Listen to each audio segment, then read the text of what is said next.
السلام علیکم ورحمۃ اللہ وبرکاتہ۔ قال اللہ تبارک و تعالی بعد اعوذ باللہ السمیع العلیم من الشیطان الرجیم فَإِذَا انسلخ الأشهر الحرم فاقتلوا المشركين حيث وجدتموهم وخذوهم واحصروهم واقعدوا لهم كل مرصد فإن تابوا وأقاموا الصلاة وآتوا الزكاة فخلوا سبيلهم إن الله غفور رحیم۔ معزز خواتین و حضرات، اللہ مالک العلام رب الجلال والاکرام کی توفیق اور اس ذات بابرکات کے فضل و کرم سے آج پیر کا دن ہے، 17 جمادی الاولیٰ 1441 ہجری، 13 جنوری 2020 عیسوی، اور ہمارے سبق کا موضوع اللہ مالک العلام رب الجلال والاکرام کی مقدس کتاب قرآن مجید، 10واں پارہ، سورہ توبہ، 5ویں آیت مبارکہ۔ رب کائنات ارشاد فرماتے ہیں فَإِذَا انسلخ، جب گزر جائیں، الاشہر الحرم، حرمت والے مہینے، فَاقْتُلُوا الْمُشْرِكِينَ، تو مشرکوں کو قتل کرو، حیث وجدتموہم، جب جہاں بھی تم ان کو پاؤ، وَخُذُوهُمْ، اور تم ان کو پکڑو، وَاحْصُرُوهُمْ، اور ان کو گھیرے میں لو، وَاقْعُدُوا لَهُمْ، اور ان کے لیے بیٹھو، كُلَّ مَرْصَد، ہر گھات والی جگہ پر،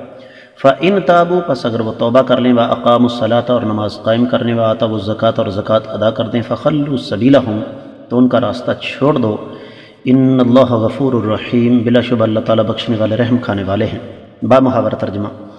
اور جب حرمت والے مہینے گزر جائیں تو مشرکین کو جہاں بھی تم پاؤ ان کو قتل کرو، ان کو پکڑو، ان کو گھیرو، ان کے لیے ہر گھات والی جگہ پر بیٹھو، پس اگر وہ توبہ کر لیں اور نماز قائم کر لیں اور زکوٰۃ ادا کر دیں تو ان کا راستہ چھوڑ دو،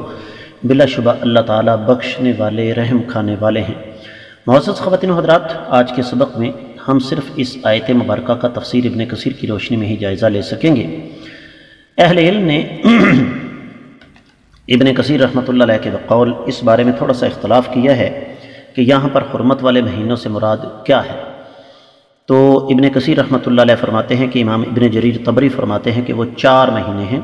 جن کا تذکرہ اسی سورہ مبارکہ کی 36ویں آیت مبارکہ میں اللہ ملک العلام رب الجلال والاکرام نے کیا ہے۔ اور سیدنا عبداللہ بن عباس رضی اللہ تعالی عنہما، ان کی رائے بھی یہی ہے، اور پھر اسی طریقے سے مجاہد بن جبر، عمر بن شعیب، محمد بن اسحاق، امام قتادہ بن دیامہ، امام سدی اور دیگر مفسرین کرام اسی طرف گئے ہیں کہ اس سے مراد 4 حرمت والے مہینے ہیں، جبکہ بعض اہل علم کا یہ موقف ہے کہ اس سے مراد وہ 4 مہینے ہیں جن کا تذکرہ اوپر والی آیات مبارکات میں گزرا ہے کہ جی 4 مہینے کی تمہیں مہلت دی جاتی ہے، 4 مہینے کے بعد تمہاری خیر نہیں ہے۔ اس کے بعد فرمایا وَفَاقْتُلُوا الْمُشْرِكِينَ حَيْثُ وَجَدتُّمُوهُمْ، جہاں تم مشرکین کو پاؤ وہاں ان کو قتل کر دو، یعنی اللہ کے زمین پر جہاں بھی۔ اور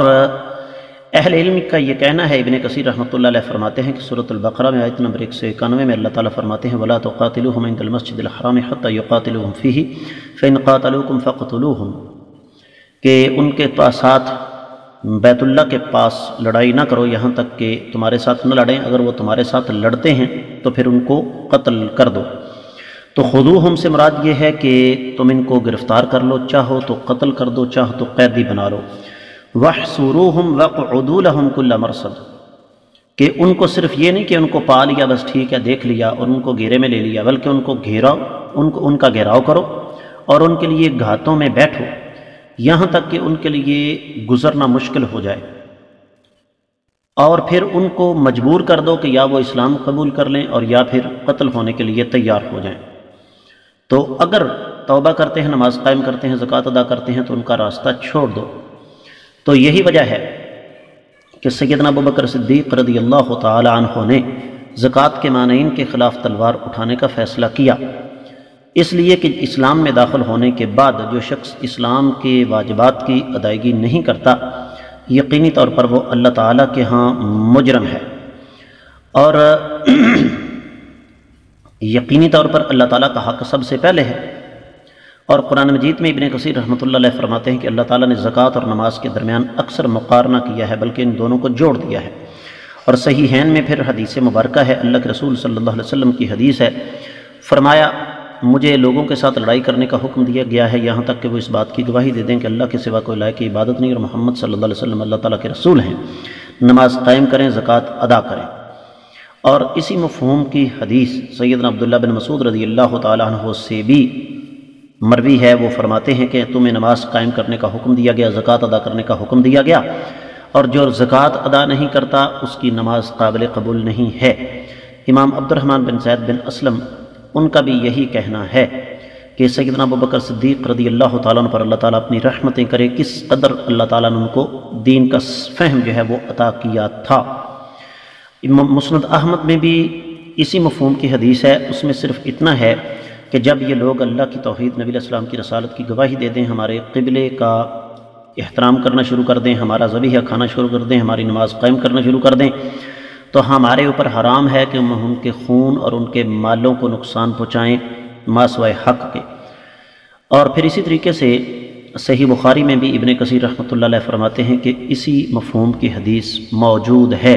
ایک اور حدیث میں ہے، نبی علیہ الصلوۃ والسلام نے ارشاد فرمایا، جس نے دنیا اس حالت میں چھوڑی کہ اللہ کے ساتھ وہ مخلص تھا، اللہ تعالیٰ کی عبادت میں کسی کو شریک نہیں بناتا تھا، تو رب کائنات اس کے ساتھ راضی ہو جائیں گے۔ سیدنا انس رضی اللہ تعالیٰ عنہ کا فرمان ہے کہ یہ وہ دین ہے جس کے ساتھ اللہ تعالیٰ کے رسول آئے، انہوں نے دین آگے پہنچایا، اور مسلمان کو چاہیے کہ وہ نفسانی خواہشات کی بجائے وحی کے پیچھے چلنے کی کوشش کرے۔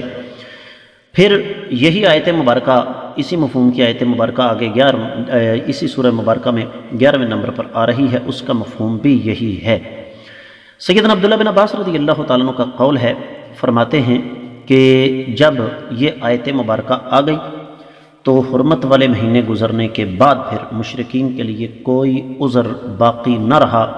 مشرکین کے پاس کوئی اور راستہ باقی نہیں تھا۔ پھر سیدنا علی رضی اللہ تعالیٰ عنہ فرماتے ہیں کہ مجھے آقا علیہ الصلوۃ والسلام نے 4 تلواروں کے ساتھ بھیجا، اور ان میں سے ایک تلوار یہ تھی کہ مشرکین عرب کے خلاف میں لڑوں گا۔ اور پھر اسی سورہ مبارکہ میں 29ویں آیت مبارکہ ہے، آگے آ رہی ہے، اس میں بھی یہی مفہوم ہے۔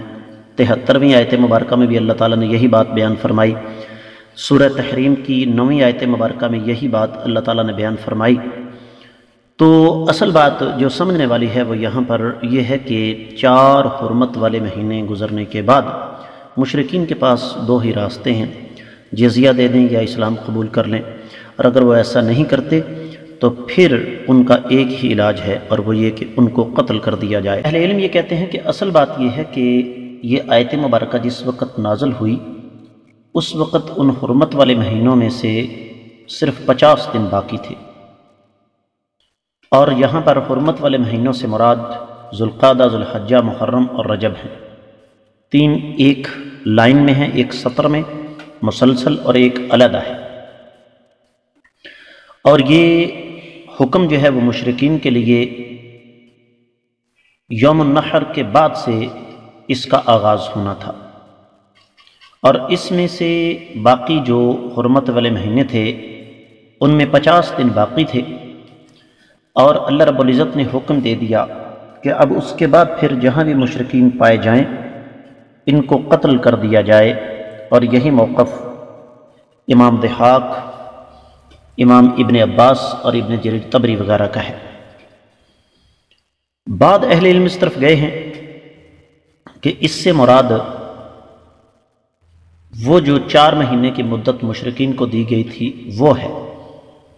اور یہ بات کہنے والے مجاہد بن جبر، محمد بن اسحاق، ابن زید وغیرہ ہیں، جس طرح کہ قرآن نے کہا فَسِیحُوا فِی الْأَرْضِ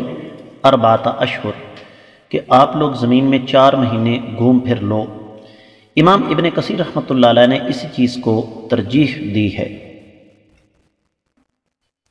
تو فرمایا فَاقْتُلُوا الْمُشْرِکِینَ حَیْثُ وَجَدتُّمُوہُم، کہ جہاں بھی تمہیں مشرکین ملیں، چاہے وہ حرم کی حدود میں ہوں چاہے حرم کی حدود سے باہر ہوں، ان کو قتل کر دو۔ امام شوکانی رحمۃ اللہ علیہ نے فتح القدیر میں یہ بات لکھی ہے کہ یہ آیت مبارکہ اس بات کا واضح ثبوت ہے کہ جو ہی حرمت والے مہینے گزر جائیں اس کے بعد مشرکین کا قتل مسلمانوں کے لیے جائز ہے، مسلمانوں کے لیے حلال ہے، سوائے ان لوگوں کے جن کو اللہ کے رسول صلی اللہ علیہ وسلم نے مخصوص کر دیا، جس طرح کہ عورت ہے، بچہ ہے یا بوڑھا آدمی ہے، تو اس سے یہ بھی پتہ چلتا ہے کہ حدیث مبارکہ مخصوص کر دیتی ہیں، قرآن کی تخصیص کرنے والی ہیں۔ اور پھر اسی میں سے اہل علم نے یہ فرمایا کہ اہل کتاب کو بھی تخصیص مل گئی، اور پھر وہ لوگ جو جزیہ دینے کے لیے تیار تھے، تو اس سے پتہ یہ چلا کہ اگرچہ اس آیت مبارکہ کا حکم عام ہے، لیکن حدیث کی بنیاد پر اس کے حکم کو خاص کیا جا سکتا ہے۔ تو فرمایا وَخُذُوهُمْ، ان کو پکڑو، یعنی ان کو قیدی بناؤ، وَاحْصُرُوهُمْ، ان کو پابند کر دو کہ اب یہ حرم کے قریب نہ آ سکیں، اور وَاقْعُدُوا لَهُمْ كُلَّ مَرْصَدٍ، ان کے لیے ہر جگہ گھات میں بیٹھو تاکہ ان کو زیادہ سے زیادہ محدود کیا جا سکے اور یہ اللہ تعالیٰ کے گھر کے قریب نہ آ سکیں۔ تو اہل علم یہ فرماتے ہیں، تفسیر المراغی میں یہ بات لکھی ہے کہ جب حرمت والے مہینے گزر جائیں تو اس کے بعد پھر مشرکین کے خلاف تلوار اٹھانا جو کہ پہلے منع تھا، اب وہ جائز ہو گیا، اور صرف تلوار ہی نہیں اٹھائی جا سکتی بلکہ ہر وہ جنگی حربہ جس سے جو کہ حالات و واقعات کی مناسبت سے تم اختیار کر سکو، اسے اختیار کرو۔ تو اہل علم یہ فرماتے ہیں کہ اللہ تعالیٰ نے یہاں پر کچھ چیزوں کا حکم دیا۔ سب سے پہلے مشرکین کو قتل کرنا، چاہے وہ حرم کی حدود میں ہوں یا حرم کی حدود سے باہر۔ دوسری چیز ہے ان کو قید کرنا، جو کہ پچھلی سورہ مبارکہ میں حکم آیا تھا، جس میں وہ واقعہ غزوہ بدر کے حوالے سے تفصیل کے ساتھ گزر چکا تھا۔ تیسری چیز یہ ہے کہ ان کا گھیراؤ کرنا اور ان کو روک کر رکھنا کہ یہ آزادی کے ساتھ اللہ تعالیٰ کی زمین پر گھوم پھر نہ سکیں، بلکہ تمہاری کڑی شرائط کو تسلیم کر کے ہی یہ چل پھر سکیں۔ چوتھا جو حکم آیا وہ یہ ہے کہ ان کے لیے ہر جگہ گھات میں بیٹھا جائے، ان کی مکمل نگرانی کی جائے کہ یہ اللہ تعالیٰ کی زمین پر آزادی کے ساتھ گھوم پھر نہ سکیں، ان کی ایک ایک حرکت جو ہے وہ مسلمانوں کے سامنے ہونی چاہیے۔ اور اس آیت مبارکہ کو آیت السیف کہا جاتا ہے کہ اس میں اللہ ملک العلم رب الجلال والاکرام نے مسلمانوں کو قتل کرنے کا حکم دیا ہے، اور یہاں سے مسلمانوں کی شان و شوکت کا بھی پتہ چلتا ہے کہ مسلمانوں اب تم لوگ طاقت میں آ گئے ہو، قوت میں آ گئے ہو، تو اب تم ان کے خلاف لڑو۔ پھر فرمایا فَإِن تَابُوا، شرک سے اگر توبہ کر لیں، تمہاری دشمنی سے توبہ کر لیں، تمہارے خلاف لڑنے سے توبہ کر لیں، اسلام میں داخل ہو جائیں، وَأَقَامُوا الصَّلَاةَ، اور نماز کو قائم کریں، جس طرح کہ اللہ تعالیٰ نے نماز کو قائم کرنے کا حکم دیا ہے اس کے ارکان سمیت، اور یہ کوئی مالدار ہو، فقیر ہو، امیر ہو، معمور ہو، ہر بندے کے ذمے یہ نماز کو قائم کرنا ہے۔ وَآتُوا الزَّكَاةَ، اور زکوٰۃ ادا کریں جو شریعت کا حکم ہے، تو فَخَلُّوا سَبِيلَهُمْ، ان کے لیے پھر ان کے راستے آپ لوگ کھول دو، اب یہ تمہارے خلاف لڑنے والے نہیں ہیں۔ اس لیے ان اللہ غفور الرحیم، رب کائنات ان کے سابقہ شرکیہ امور کو معاف کرنے والے ہیں اور رحم کھانے والے ہیں۔ اور یہاں سے اہل علم نے ایک اور استدلال کیا ہے کہ اس آیت مبارکہ میں اس بات کی طرف اشارہ ہے کہ نماز کو قائم کرنا اور زکوٰۃ ادا کرنا یہ اصل میں مسلمانوں کا مال اور خون بچانے کے لیے ضروری ہے۔ یہ صرف اشارہ ہے، ورنہ باقی تمام کے تمام امور اس میں آ جاتے ہیں۔ تو خلاصہ یہ ہے کہ 3 شرطیں ہیں کافروں سے قتال نہ کرنے کی، جو رب کائنات نے یہاں پر بیان فرمائی ہیں۔ ان میں پہلے یہ ہے کہ شرک سے توبہ کریں، دوسری شرط یہ ہے کہ اللہ تعالیٰ کے رسول صلی اللہ علیہ وسلم کی اطاعت کا راستہ اختیار کریں، اور نبی علیہ الصلوۃ والسلام دین کے حوالے سے جو کچھ بھی حکم دیتے ہیں ان احکامات کے مطابق عمل کریں۔ اور تیسری اور آخری شرط یہ ہے کہ شریعت نے جن جن چیزوں سے منع کیا ہے ان چیزوں سے باز آ جائیں۔ تو یہ آیت مبارکہ صرف ایک آیت مبارکہ نہیں، بلکہ میں سمجھتا ہوں کہ ایک مسلمان کی زندگی کا اہم سنگ میل ہے۔ اس پر ہم سب کو غور کرنا چاہیے۔ اللہ تعالیٰ سے دعا ہے کہ رب کائنات ہمیں قرآن کریم کی آیات مبارکات پر غور و فکر کر کے عمل کرنے کی توفیق عطا فرمائے۔